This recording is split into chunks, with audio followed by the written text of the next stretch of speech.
We're very happy to be here with all of you. I understand that all of you are living in this area, in the neighborhood.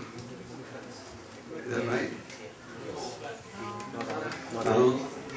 Some have come from great distance. But all of you are living in the Atlanta area. Before that we do a little kirtan. Okay? So all of you go to the Atlanta temple regularly? Every Sunday?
And how many of you chant 4 to 8 rounds?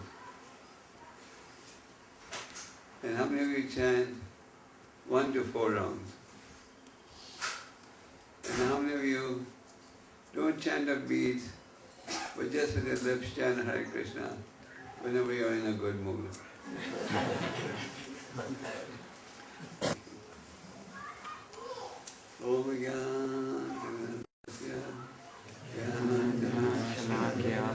This movement is presenting the message of the Srimad Bhagavatam and Bhagavad Gita.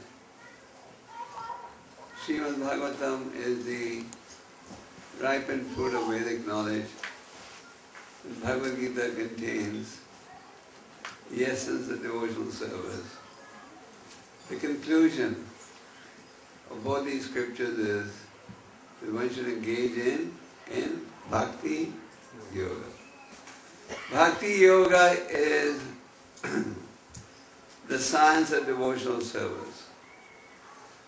And the conclusion of both these great scriptures is the Lord can be captured or attracted only by the means of Bhakti Yoga. One may be a rich man, a famous man, a very well-educated man. But that doesn't mean you can understand the Lord. But if on the other hand, one engages in devotional service, then one can understand the Lord and please the Lord. Is that your swimming pool? What do you do?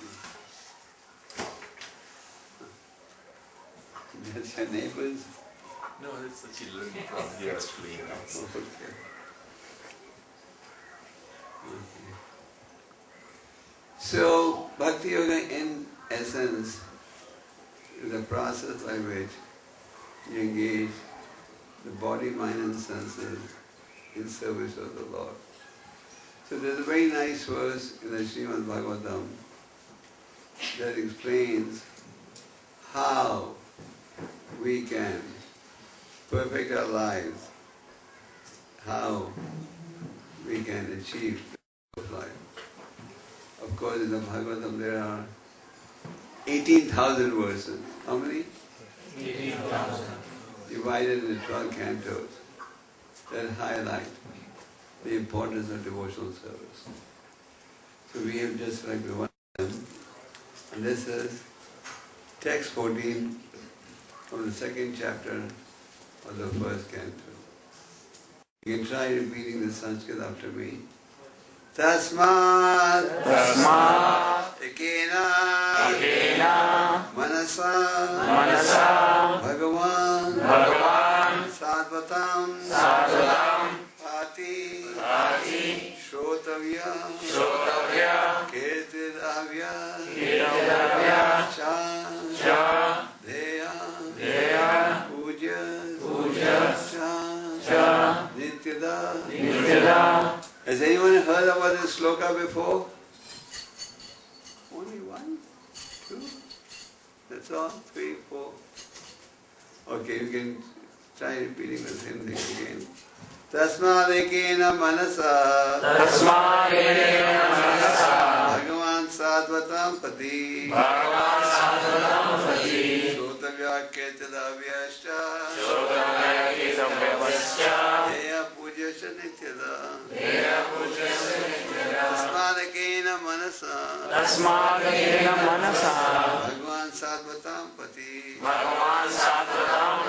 Shrotavya Ketadavyascha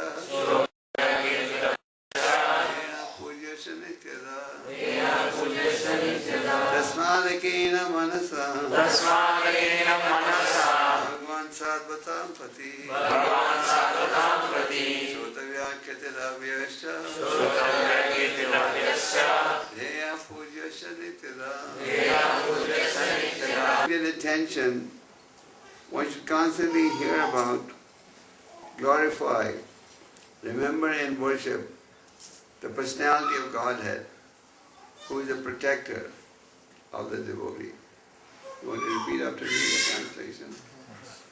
Therefore, Therefore, with one pointed attention, with one point of attention, one should constantly hear about, glorify, remember, and worship the personality of Godhead, who is the protector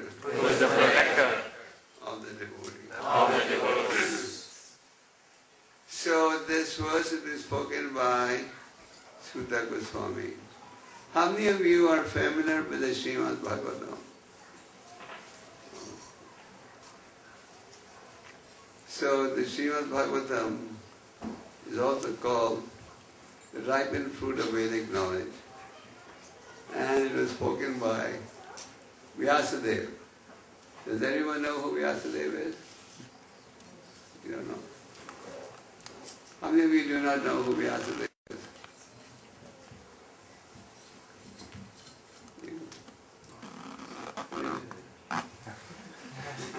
So, Vyasadeva is the incarnation of Godhead who gave us the vast Vedic literature. And the Vedic literature, Veda means knowledge. And the Vedic literature points out what is our relationship with the Supreme Lord, what we should do, what we should not do. So, Vyasadeva was inspired by his spiritual master Narada Muni to present the path of pure devotional service. Therefore this is called the ripened fruit of Vedic knowledge. And it is also said that this mango is so sweet, and because it is coming to us through the medium of disciplic succession, it is coming as it is. Suppose you have a big tree, mango tree, and somebody throws a fruit from the top. Then by the time the fruit hits the earth, it will be broken into pieces, isn't it? But if it passed down to different individuals sitting in different branches, then will it be broken into pieces? No. It will come intact, isn't it? So we are very fortunate to receive this knowledge through our disciplic succession, parampara. In spiritual life there is parampara that we follow. Even the mafia has parampara, you know. In Italy, the Sicily mafia has very strict parampara. But that is for a bad cause. This is parampara for a genuine cause, for the cause of serving the Lord. So, in the Srimad Bhagavatam we see that 5,000 years ago there was a king called King Parikshit. Parikshit means inquirer. This King Parikshit was a very pious king. In the Vedic days, the rulers were all God conscious, and the rulers were ruled in a manner in which all the citizens are protected and fully happy. Like even today, people talk about Ram Rajya, isn't it? Why do they remember Ram Rajya today? Who knows? Why? Why? It was full of prosperity and happiness.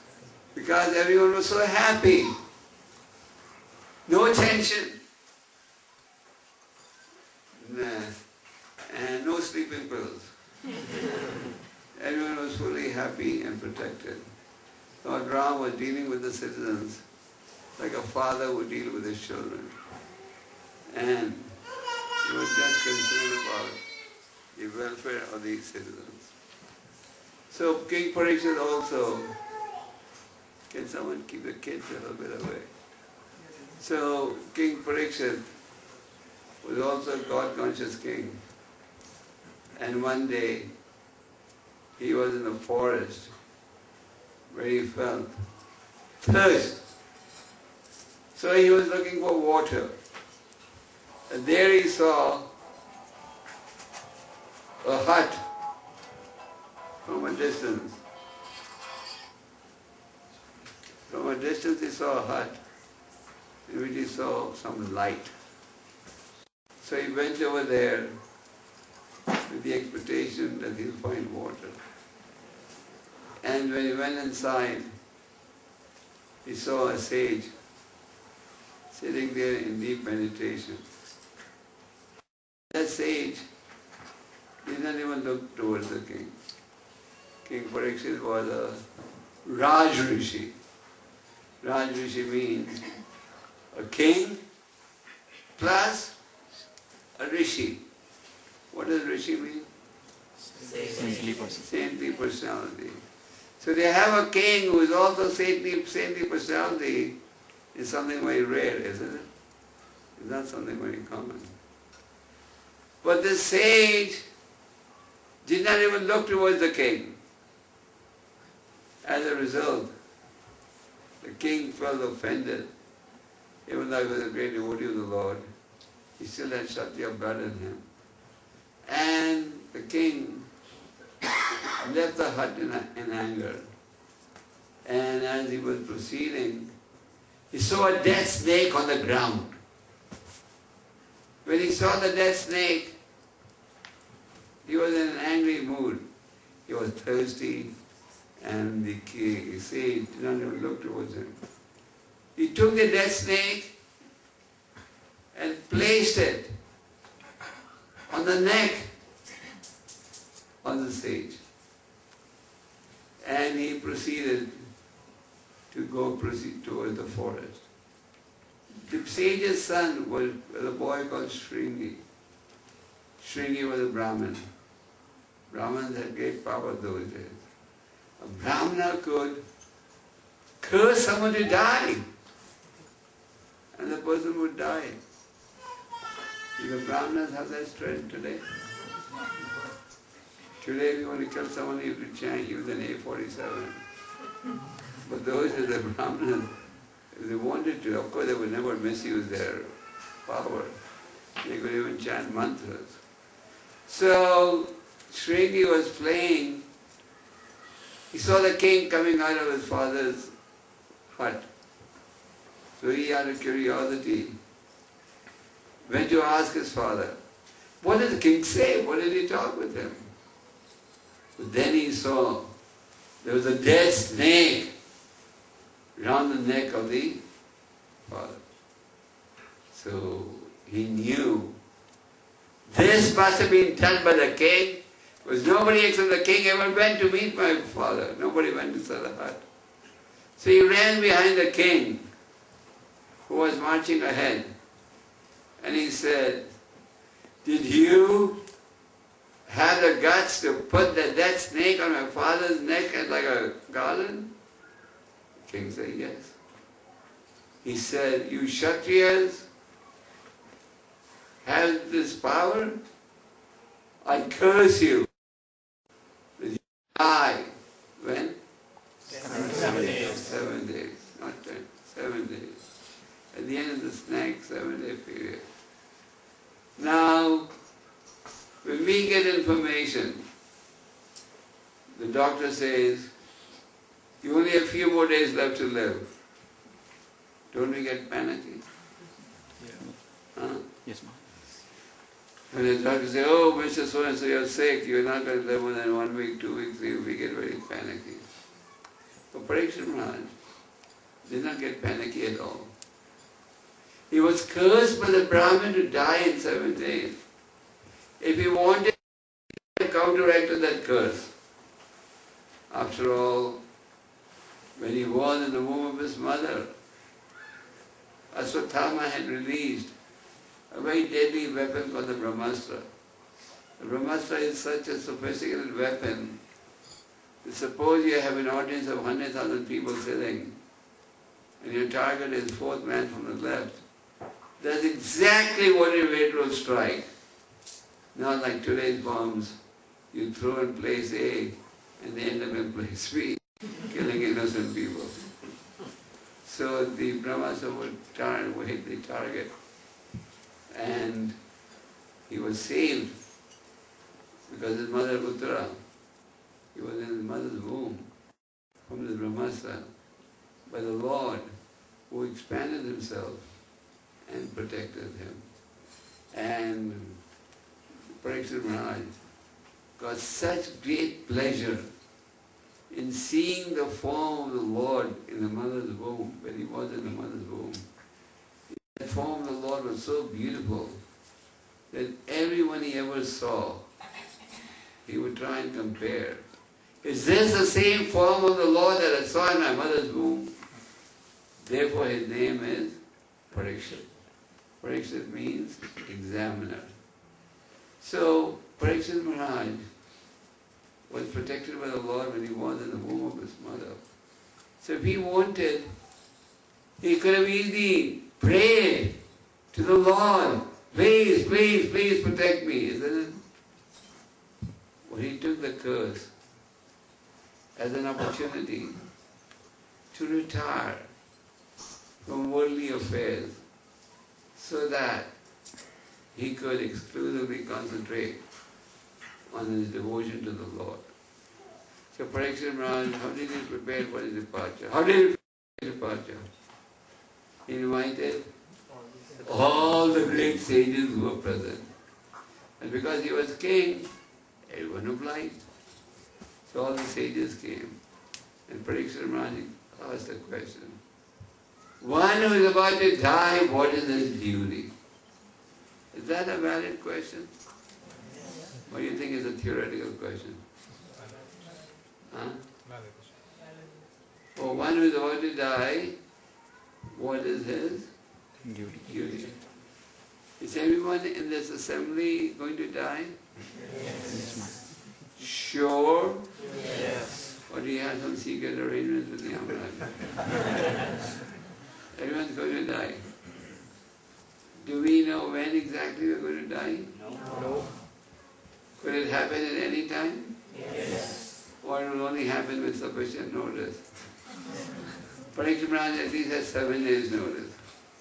But we may not even get 7 seconds notice, isn't it?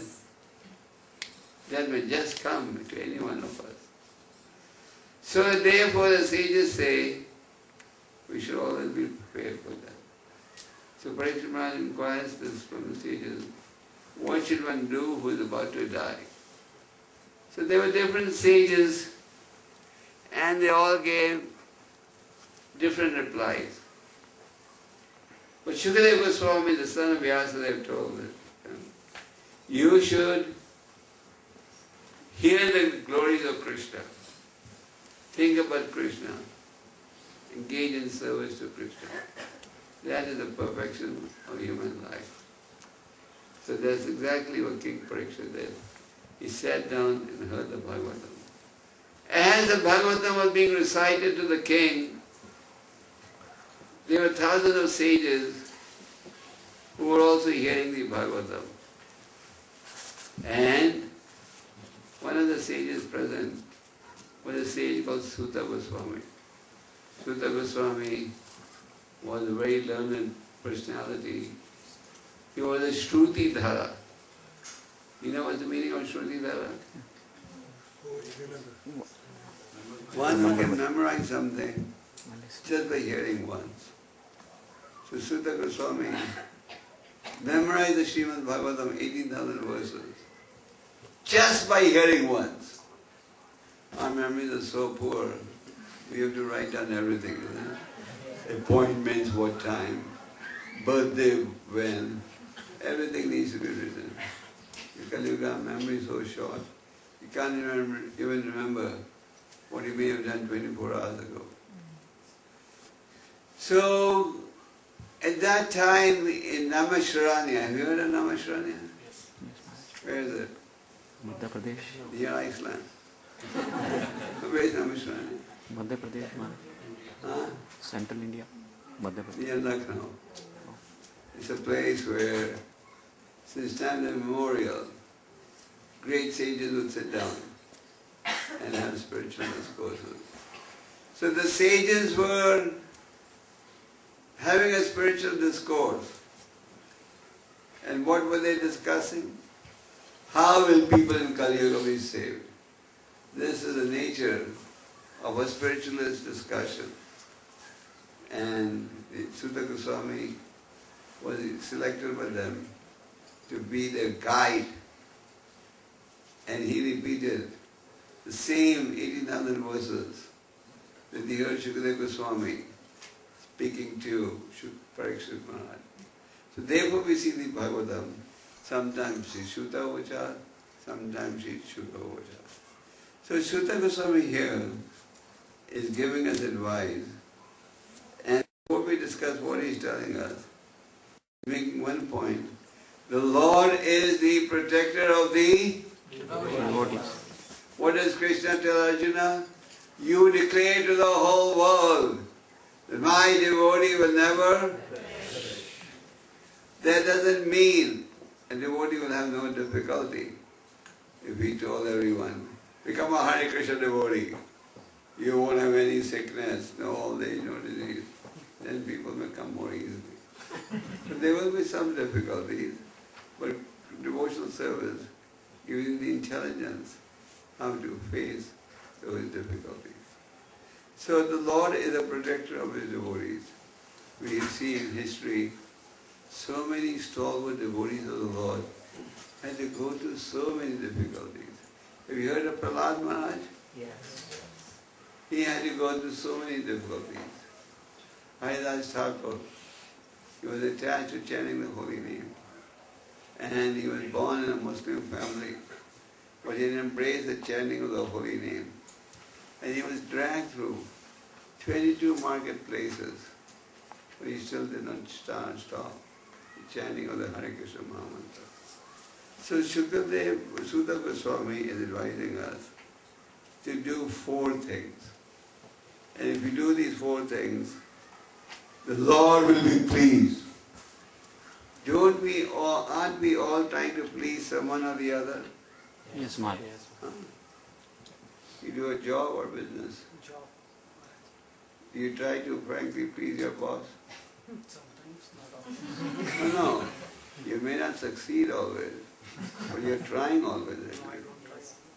Okay. You? Anyway, you're all trying to please someone or the other. Am I right? You know, you see everyone with a dog these days, or a cat. You know why people keep dogs and cats? To keep themselves company. Yes, that's one thing. Because America has become lonely. And not only Americans, but all over the world. As people get older, as marriages break up, as family relationships break up, people are becoming more and more lonely. And then a dog and a cat, they are more loyal. When the kids get older, they say, don't tell me anything. With a dog and cat, they never say that. They're ready to listen. You throw a ball, the dog will go running. So people they want to love someone, and they can't find anyone in the human race. Turn their attention towards cats and dogs. I believe that the cats are outnumbering the dogs in the American population now. That's a fact. One time it was just the dogs, but now the cat population has overtaken the cat dogs. So anyway, the point is, we all need to please someone. We all need to give our love in some direction. We all are looking for someone as a companion. So when you don't have a saintly person, when you don't have anybody else, then you turn your focus to cats and dogs. So Sutta Goswami is guiding us to do 4 things. Hear about, glorify, remember, and worship the personality of God. Hear about means, and glorify means, chant and hear. The tongue and the ears have a very close connection. Therefore you see, those who are deaf are also dumb, and those who are dumb are also deaf, usually. The tongue and the ears are very closely connected. So what is Sutta Goswami saying? Glorify the Supreme Lord. How do you glorify the Supreme Lord? How? By chanting the Hare Krishna. Why do we chant the holy names? Was there some whimsical design of Bhaktivedanta Swami? No. We chant the holy names where the Lord has told us to chant. Why does the Lord tell us to chant? For our benefit, for our purification, for our spiritual progress. And why does the Lord say that? Well, the Lord wants to see us all happy and comfortable and back to our original home. I was telling you last night, I think all of you were not there in the audience last night, that I saw yesterday, billboard, welcome to the city of real happiness, Coca-Cola. The point is, they were promoting that if you drink Coca-Cola, you'll find real happiness. A few years ago they had a slogan, Coca-Cola the real thing. The real thing is God consciousness or Krishna consciousness. So, the scriptures recommend chant the holy names and hear. In the early days of our movement, as you know, Bhaktivedanta Swami Prabhupada came to America, and the first ISKCON temple was opened in '66. So in the early days of our movement, there was a cartoon in a New York newspaper. In the cartoon they showed two people. One was a Hare Krishna devotee, and the other was a materialist in a suit. The Hare Krishna devotee was saying, chant, chant, chant. And the other person was responding, can't. Understand? The devotee saying, chant, chant, chant. The other person saying, can't. So the devotee also says, chant, chant, chant. Why? But that is for our benefit. By chanting the holy names of the Lord, the heart gets cleansed. You may say, my heart is already clean. You think my heart is contaminated? Everyone likes to believe he's honest, isn't it? Everyone likes to believe, I'm sincere, but the other person is not sincere. Everyone likes to believe he's God's greatest gift to humanity. I mean, that's the belief. Everyone has a very inflated opinion of himself or herself. So, Krishna is saying, chant and hear. Chant the names of the Lord and hear the glorification of the Lord. Hear the holy names of the Lord. Hear recitation of the pastimes of the Lord. Why? By this hearing, there is cleansing of the heart. Our hearts are full of unlimited material desires, manifested through the presence of lust, anger, greed, envy, etc. And how do we clean this? By chanting the holy names of the Lord. Therefore, Chaitanya Mahaprabhu, in the opening verses of the Siksasaka, says, one of the gains of chanting the holy name is the heart will get cleansed. So we encourage everyone to chant. But in reality we see that even though we are begging everyone to please chant, some people say, no, I can't chant. Is that good or bad? Why is it bad? Because we are wasting our valuable human life. One very famous Vaishnava poet said, my dear Lord, I have obtained this human birth, but I did not worship Radha and Krishna. Therefore, I am simply swallowing poison uselessly. So today the position is, people are taking poison. Do you understand what I mean by poison? What does poison do? Kills you, isn't it? Similarly, we are all engaged in in sinful activities, activities against the laws of God.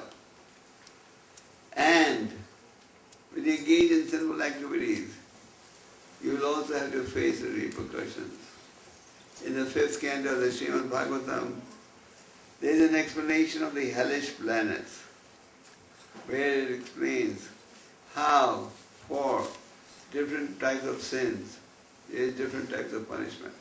Just like in a material condition, for different types of crime, the punishment is different, isn't it? Sure. You don't get the same punishment for every crime. So similarly, based on the intensity of our sinful activity, we get punished accordingly. Just like if you want to eat cow's flesh, which is very common. So what happens? Even if you eat a small piece of meat or cow's flesh, then you have to take a birth equal to the number of hairs in that cow's body. And then you'll have to take that many births, and then you'll be killed. Exactly like these animals were killed. In English there's a phrase, an eye for an eye, a tooth for a tooth. Have you heard that? In Hindi they say, nelle pedela. And in Russian they say, zuba zub. That means tit for tat. So this is exactly how the law of karma works. You want to break the laws of Lord? Eat animal flesh because the doctor told you you can't live without meat, otherwise you'll fall sick, or your tongue is addicted to it, so then pay the price. Tomorrow you become the animal. Today animal eats, I eat you, tomorrow you eat me. That is the law of faith. You may say, but what's the proof? Who has seen all this? The proof is, Praman is, the information in the scriptures. Scriptures are the words of God, and there is no shortcoming in the words of God. Therefore, we should mold our lives in such a way that we can always remember the personality of God. So here Sutta Goswami wants us to hear and chant. This chanting of the holy name has many benefits.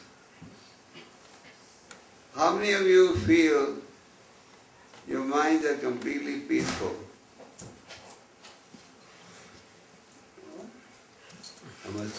I must compliment you. You know why? Why? At least you're honest. You didn't say, I'm completely peaceful. So at least you're honest in admitting your minds are not peaceful. How many of you would like your minds to become peaceful? So that you don't have to take these sleeping pills. Of course, I'm not going to ask how many of you take sleeping pills. Because you'll be too embarrassed to give a reply in public. One of the things that doctors tell me, and that's very common in North America, is what they call sleep deprivation. That means people don't get enough time to sleep. Why they don't get enough time to sleep? They have to do so many jobs to pay their bills. So, you all would like your minds to be peaceful. Do you think you can make your mind peaceful by some mechanical device? If you see more Hindi movies, let's say we give you few free Bollywood movies all day. Will that make your mind peaceful? Few more cricket matches? No. Indians love cricket, isn't it? They're so addicted to cricket.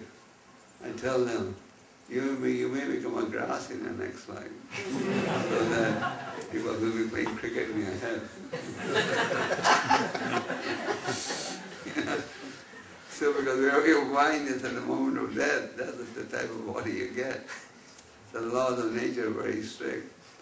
So, you're not going to become peaceful by any of these mechanical means. Let's say you get a big raise in your salary.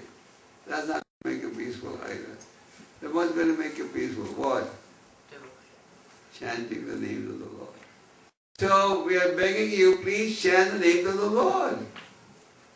And if you want something valuable, most people charge you money, isn't it? No one gives it free. We're giving people freely, they're free the holy name. Still they say, no, I don't want the holy name. So, Krishna is saying again and again, chant the holy name to the Lord. The Lord has given us one tongue and 2 ears. What should the tongue be used for? Glorifying the Lord. What should the ears be used for? We hear the glorification of the Supreme Lord. So please hear, we are simply postmen. A postman just delivers the letter as it is. So we deliver the message of Godhead without any adulteration. So hear and glorify. Then remember and worship the personality of Godhead. The mind needs to remember something or the other, isn't it? Can your mind be inactive? No. Let's say you are sitting down here. What is this area called? Okay, let's say you're sitting here in a spiritual discourse. But I'm sure your mind is wandering somewhere else. What are you going to do in business on Monday? What are you going to do at home tomorrow? The mind could be wandering anywhere, isn't it? But Krishna says, think about Krishna. The Lord says, think about me. Become my devotee. Engage the mind positively. And in the Bhagavad Gita, Arjuna says, to control this mind, Krishna, is very difficult. Chanchala mana Krishna. To control the mind is more difficult than controlling the wind. So is there any hope? Yes, there is. By practicing the process of Bhakti Yoga, the mind can eventually come in control. So when you chant and you hear the names of the Lord, the heart gets cleansed of material attraction. Just like when you're diseased and somebody gives you very palatable food stuff called prasad, will you be able to appreciate it? No. But as the disease gets cured, you can appreciate it again. So because we're diseased, we don't feel like chanting even that here every day. Is there anyone in the audience coming for the first time to our program? No. So all of you are coming regularly. But still when I asked if all of you were chanting, everybody did not raise their hand. I know people who've been coming to temples for 20 years, still they're stuck on one round because they don't make progress. So Krishna says, chant and hear. Then remember. What should you remember? Remember Krishna's instructions from Bhagavad Gita. Remember Krishna's instructions in Bhagavatam. Remember Krishna's pastimes. Lord has unlimited pastimes. Engage the mind positively. And then worship the Lord. The Lord descends in his Archa Vigraha form. This Archa Vigraha form is not different from the Lord. Just like in their house, there are the beautiful deities of Chatapra. The Lord manifests himself in various forms. Like in our Atlanta temple, you have the deities of Gauritai, Jagannathwada Balaram, and Radha Balaram. So these deities are not different from the Lord. Sometimes when we go to the temple, we see these statues or deities, we say, this is just a statue made of brass or ivory or wood. But is this the statue? No. This is God himself. In Chaitanya Charitamrita you read the story of Sakshi Gopal. There was once a poor Brahmin who provided assistance to a rich Brahmin. This rich Brahmin was on a pilgrimage and he was assisted to complete the pilgrimage by a young Brahmin. The rich Brahmin, for very obliged, said, I'll do anything for you, what can I do?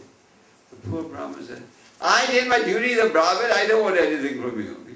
He said, no, I must do something. I'll marry my daughter to you. He gave this promise in front of the deity. When he informed his family members about this promise, the family members said, no, we will not let you do this. And there was a big dialogue. And the rich man's son said, you want to marry my sister, you're greedy after my family's money? You have any proof that my father gave you this promise that he will marry his daughter to you? And the poor Brahman, whose reputation was at stake, said, yes, my lord, I have proof. What's the proof? He promised this in front of the deity. So the rich man said, deity? That statue made of marble? That's going to testify? Sakshi? That my father promised. And the poor Brahman said, yes. So the rich man's son said, okay, if your deity will testify, then I'll agree to my sister's marriage to you. So, because the rich Brahman's son was thinking, that deity is just a statue made of marble. How is the statue going to testify? So the poor Brahmin went to the deity of Gopal and said, my reputation is at stake.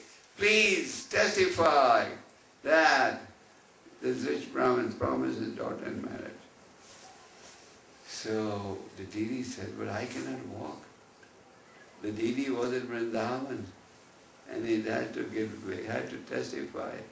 Where? In Orissa. And so the deity said, I cannot walk. And the devotee said, my dear Lord, if you can talk, you can also walk. The Lord was defeated. And then the Lord testified. So this deity that you see is not different from the Lord. And we should accept here is God. And if you have deities at home, everything that you cook you should offer to the Lord first. You should do aartis in the morning and treat the Lord as your privileged guest. And the Lord takes service according to our means.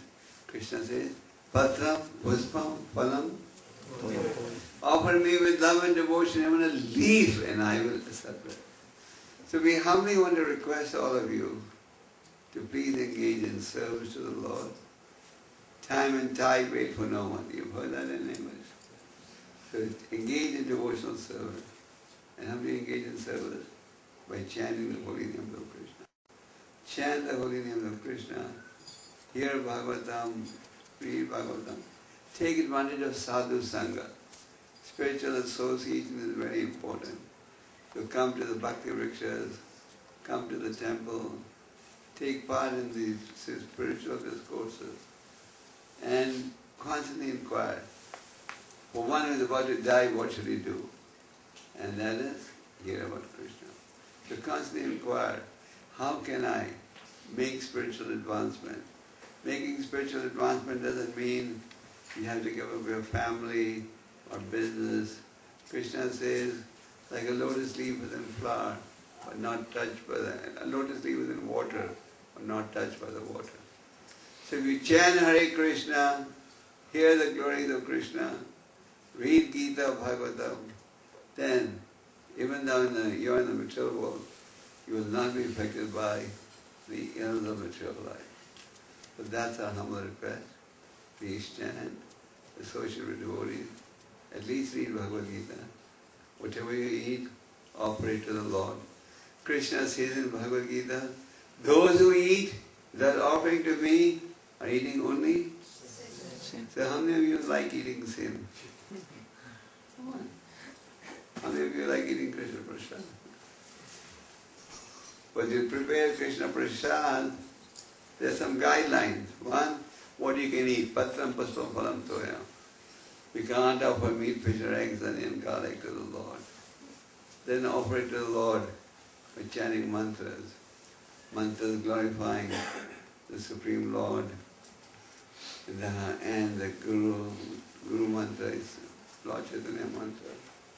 And we pray to the Lord, please accept it. And then the Lord accepts it. And how does the Lord eat? How does the Lord eat? Through his eyes and ears.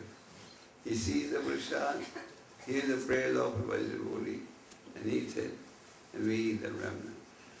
So please take guidance from those you're working with. Be determined to succeed spiritually. And our spiritual life depends upon chanting and hearing. Chanting and hearing is the most important activity. And if we endeavor, God will help us. So please chant and perfect your life. Hare Krishna. Hare Krishna.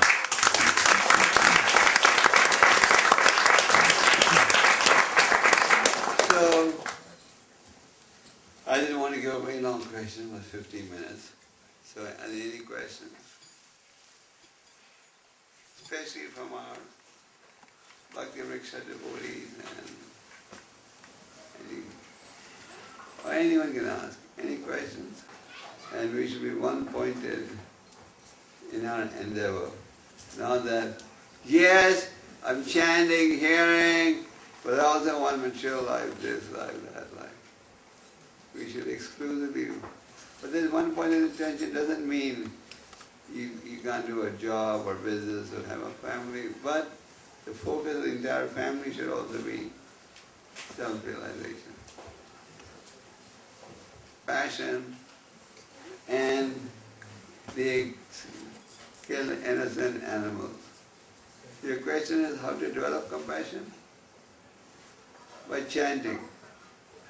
All good qualities in you can develop if you take to the process of chanting the names of Krishna.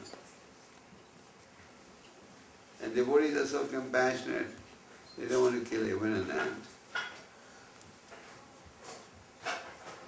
Yes? Again.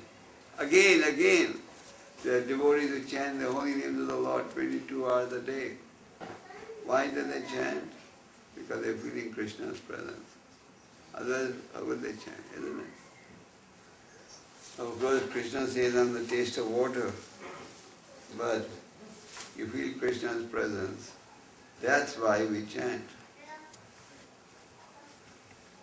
Is used to what?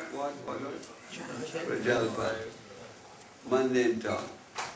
And thanks to cellular telephones, our tongue is working overtime now. Your physical body gets tired, but the tongue doesn't get tired. People are talking more than ever, isn't do you realize that? Since the advent of the cellular telephones, we are talking more than ever.